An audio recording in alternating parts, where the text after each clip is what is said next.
जातिगत भावना से अगर ऊपर उठ जाए तो बिहार की सरकार को हथेली पर उठा के गंगा जी में डुबा देंगे। एक दिन चलिए गांधी मैदान, अब हम लोग गर्दनी बात नहीं जाएंगे, गर्दनी कुछ नहीं करना है, केवल सभी लोगों को गांधी मैदान में 6 लाख लोग हैं ना, 5 लाख लोग इकट्ठा हो जाएंगे। एक बार हम लोग चलिए और सीधा सीधा संदेश देंगे और वहाँ पर कहना है हम लोगों को कि आप गुरुजनों को परेशान करते हैं, अगर हम मुझे चैन से जीने नहीं दोगे तो हम तुम्हें चैन से मरने नहीं देंगे। इसके लिए चलिए वहाँ, और इसलिए राह संघर्ष की हम चुने, जिंदगी आंसुओं में नहाई न हो। जातिगत भावना से अगर ऊपर उठ जाए तो बिहार की सरकार को हथेली पर उठा के गंगा जी में डुबा देंगे। कौन कहता है आसमान में सुराग हो नहीं सकता, एक पत्थर को तबीयत में उछालो जाए। तो हम दूसरका लाइन उसमें जोड़ते हैं कि आप इतने बात करते हैं, दूसरे उसमें और बात लिखे हैं, उसमें सबसे बढ़िया बात हमको यही लगी। कौन कहता है आसमान में सुराग हो नहीं सकता, एक पत्थर को तबीयत से उछालो यारो, रहनुमाओं की अदाओं पर फिदा है दुनिया, इस बहकती हुई दुनिया को संभालना है। प्रवीण भाई यहाँ पर है, यहाँ पर हमारे पंकज भाई सभी नेता लोग बैठे हैं।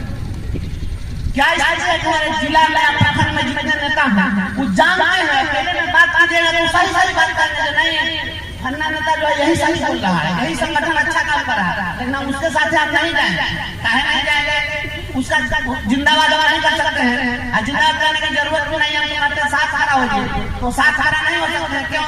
इसलिए कि हमारे जाति का प्रदेश अध्यक्ष करना सुना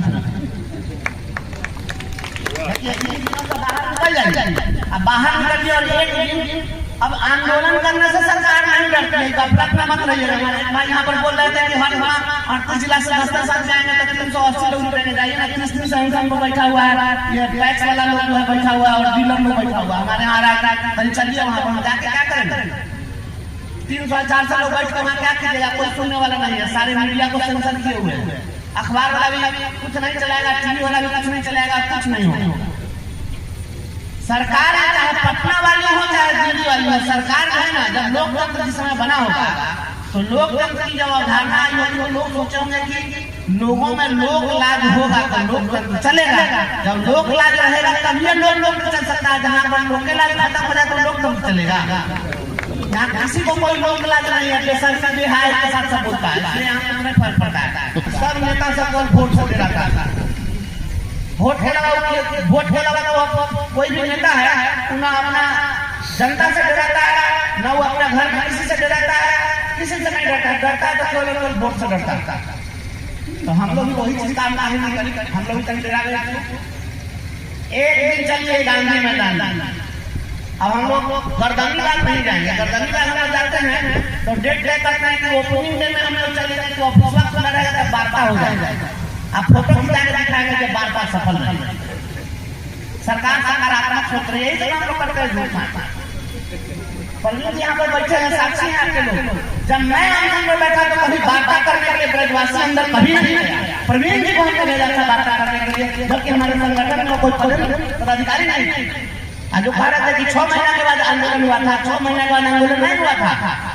याद करिए हम नवंबर में आए थे और दिसंबर में अनशन में बैठे थे और सदन में उसी समय हमारे वेतनमान की घोषणा हुई, सब अनशन बोले थे, फिर दोबारा अनशन में बैठे थे और सब आपको वेतनमान के लिए कमेटी बनी। आप एक बार तैमूर से आप लोग सीधा सीधा संदेश दीजिए, कोई दल कोई नेता का संगठन कुछ नहीं करना है, केवल सभी लोगों को गांधी मैदान में 6 लाख लोग हैं ना, 5 लाख लोग इकट्ठा हो जाएंगे। एक देश इकट्ठा हम यही चाहते हैं और जल्द ही हम लोग खड़ा हो जाएंगे। चुनाव का समय है, इसी समय नहीं समझेगा, लेकिन इसके बाद समझेगा नहीं 5 साल आप समझ रहे हैं ना, इसके बाद समझेगा नहीं यहाँ क्या चल रहा है और क्या सिस्टम चल रहा है वो आप लोग देख रहे हैं, सब गड़बड़ा जाएगा। एक बार हम लोग चलिए और सीधा सीधा संदेश देंगे और वहाँ पर कहना है हम लोगों को कि आप गुरुजनों को परेशान करते हैं। अभी हम लोग बैठे हुए थे, पंकज भाई कह रहे थे कि भाई हम लोग की छुट्टी की समस्या है, बहुत परेशान करते हैं, जो दूर दराज से लोग आते हैं। मैं बोलता हूँ आप अभी बोलिए, एक बहाना लगा पूर्णिया में नौकरी कर रही है अपने घर से इतनी दूर, उसका हाथ पैर बांध कर पिलर में बांध जाता है। आज तक बिहार के इतिहास में कभी ऐसा हुआ था क्या? बताइए। यकीन मानिए, अगर किसी बहन बेटी का वस्त्र हरण हो रहा है और इज्जत लूट रही है तो धृतराष्ट्र बनता है। धृतराष्ट्र का मतलब ही होता है जो राष्ट्र को धारण करे उसको धृतराष्ट्र। जब राजा बड़ा होता है तो द्रौपदी का वस्त्र हरण होता है, और अगर द्रौपदी का वस्त्र हरण होता है तो मान लीजिए कि राजा आता है। मैं कहता हूँ, मैं साफ साफ कहता हूँ, दो झूठ कहता हूँ। चलिए हम लोग पटना चलते हैं और सीधा सीधा संदेश देना है। हम तुमसे कुछ नहीं मांग रहे हैं, चांद तारा तोड़ कर लाने वाले नहीं कर रहे हैं। हम तो बहुत ज्यादा कोई लैबिलिटी भी तुमको नहीं दे रहे हैं। हम केवल यह चाहते हैं कि हमें स्थानांतरण दे दो, हमारा प्रमोशन दे दो, हमारा खोया सम्मान लौटा दो, ताकि हम अपना चैन से उनकी जिंदगी बिता सके। और अगर हम चैन से नहीं रहेंगे, अगर हम मुझे चैन से जीने नहीं दोगे तो हम हमें चैन से मरने भी नहीं देंगे। इसके लिए चलिए वहाँ, और हम तो संघर्ष करने वाले लोग हैं। संघर्ष पूरी जो लड़ाई हम लड़े हैं, रोजी रोटी की लड़ाई लड़े हैं, हम कोई नेता तो है नहीं, इसलिए नेताजी वाली बात नहीं आती है। इसलिए राह संघर्ष की हम चुने, जिंदगी आंसुओं में नहाई न हो। इसलिए राह संघर्ष की हम चुने, जिंदगी आंसुओं में नहाई न हो। शाम सहनी न हो, रात हो ना डरी, रात हो ना डरी, भोर की आँख फिर दबाई न हो, भोर की आँख फिर दबाई न हो। इसलिए राह संघर्ष की हम चुने, जिंदगी आंसुओं में नहाई न हो।